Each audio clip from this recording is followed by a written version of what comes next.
श्री स्वामी समर्थ. नमस्कार मंडळी, स्वामी चमत्कार या चॅनलमध्ये तुमचं सर्वांचं स्वागत आहे.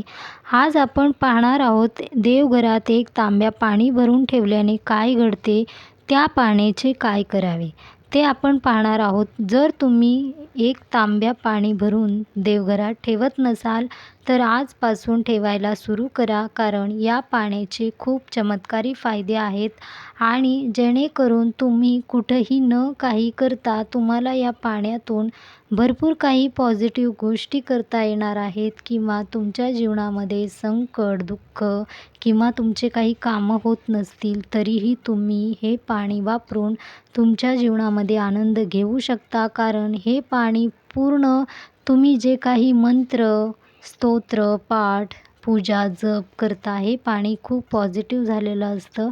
म्हणून तुम्ही एक तांब्या पाणी नक्की भरून ठेवा आणि त्याचा काय उपयोग करायचे आहे त्या पाण्याचे तेही आपण या व्हिडिओमध्ये पाहणार आहोत. व्हिडिओ शेवटपर्यंत नक्की पहा. चॅनलवरती नवीन असाल तर चॅनलला सबस्क्राईब करा, लाईक करा, कमेंटमध्ये श्री स्वामी समर्थ नक्की लिहा.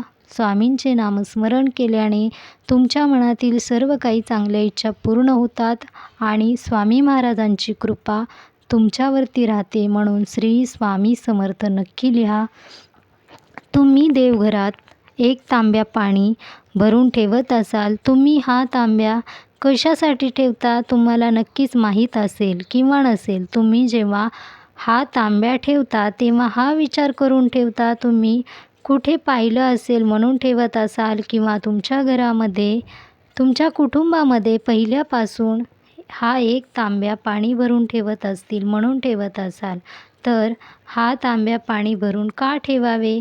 जेव्हा कधी तुम्ही एक तांब्या भरून ठेवता तेव्हा हा विचार करून नक्की ठेवता, देवासाठी पाणी ठेवायचे म्हणून ठेवत असाल. तुम्ही देवपूजा करता तेव्हा देवांना साखर नैवेद्य देता. तुम्ही जेव्हा कधी पूजा करता तेव्हा पूजा सकाळी करता, तुम्ही नैवेद्य ठेवत नाही. तुम्ही सुरुवातीला साखर ठेवता. आपणही आपल्यासाठी पाणी ठेवतो. दिवसभर जेव्हा आपण पूजा करतो तेव्हा काही मंत्र करतो, जप करतो, आपल्या कुटुंबासाठी प्रार्थना करतो. आपल्या कुटुंबासाठी सर्व काही देवांकडे आपण मागतो. अन्न, पाणी, वस्त्र, निवारा, सुख, शांती, आनंद सर्व काही आपण देवाला बोलतो. आपल्या कुटुंबासाठी प्रार्थना करतो. आपल्या कुटुंबाची प्रगती व्हावी म्हणून देवांना प्रार्थना करतो.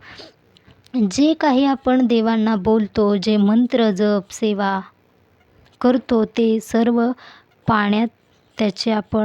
पाण्यामध्ये पॉझिटिव्हिटी निर्माण होते. आपण जे काही देवांचे मंत्र करतो ते पूर्ण चांगली ऊर्जा पाणी खेचून घेतं. देवासमोर आपण जे चांगल्या गोष्टी बोलतो, आपण आपल्या कुटुंबासाठी चांगल्या काही गोष्टी बोलतो तेव्हा सर्व पाणी खेचून घेते. पाणी जेव्हा आपण दिवा लावतो, पाणी हे दिव्यातून जे किरणं, चांगली ऊर्जा तेही पाणी खेचून घेते.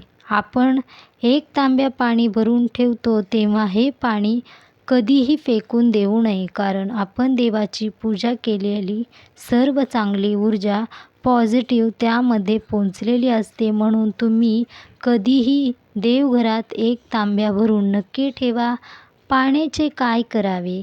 जेव्हा कधी तुम्हाला वाटेल घरामध्ये निगेटिव्हिटी आहे, किंवा काही वेळा असे वाटते एखादी व्यक्ती अशी आहे की तुमच्याबद्दल वाईट विचार करते, ती व्यक्ती तुमच्या घरामध्ये येऊन गेली की लगेच घरामध्ये भांडण तयार होते.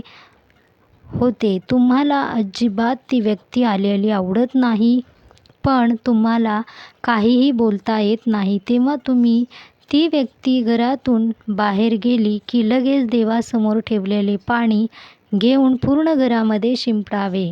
लगेच निगेटिव्हिटी, वाईट नजर, दोष, बाधा सर्व काही निघून जाईल. जर मुलं ऐकत नसतील, पती ऐकत नसतील, घरामध्ये सतत भांडण, कटकट चालू असेल, तर तुम्ही देवासमोर ठेवलेले पाणी दिवसातून 2 वेळा पूर्ण घरामध्ये शिंपडायचे आहे. श्री स्वामी समर्थ हा जप करायचा आहे. स्वामींचे नामस्मरण केल्याने कुठेही वाईट नजर, दोष हे राहतच नाही. कारण स्वामी ते घरापर्यंत येऊ देत नाहीत. स्वामींची कृपा आपल्या कुटुंबावर राहते. म्हणून स्वामींचा जप हा नक्की करा. मुलांनाही जर मुलं ऐकत नसतील तर मुलांना थोडे थोडे पाणी द्यावे. देवासमोर ठेवलेली थोडी साखर, आपण जेव्हा देवांना नैवेद्य साखर ठेवतो त्यामध्येही आपण प्रार्थना करतो, देवांसाठी नैवेद्य ठेवतो. जे काही नैवेद्य असेल, गूळ साखर आपण पूजा करतो तेव्हा देवाला ठेवतो, त्यामधून थोडी साखर मुलांना द्यावी आणि थोडेसे पाणी मुलांना द्यावे. चिडचिडपणा पूर्ण कमी होते आणि मुलं शांत होतात. आपण हे पाणी कुठेही फेकून देऊ नये. हे पाणी खूप पवित्र झालेले असते. कधीही तुम्हाला वाटेल की घरामध्ये नजर लागली आहे तेव्हा नक्की पाण्याचा वापर करावा. रोज बदलावे. पाणी झाकून ठेवावे. जेव्हा तुम्ही कोणत्या कामासाठी बाहेर जाणार असाल आणि तुम्हाला देवाचे आशीर्वाद हवे असतील तर चिमूटभर साखर आणि देवासमोर ठेवलेले पाणी पिऊन जावे. कामामध्ये कोणतेही संकट येणार नाही. तुमचे सर्व कामे होतील. म्हणून देवासमोर 1 तांब्या नक्की पाणी भरून ठेवा. श्री स्वामी समर्थ.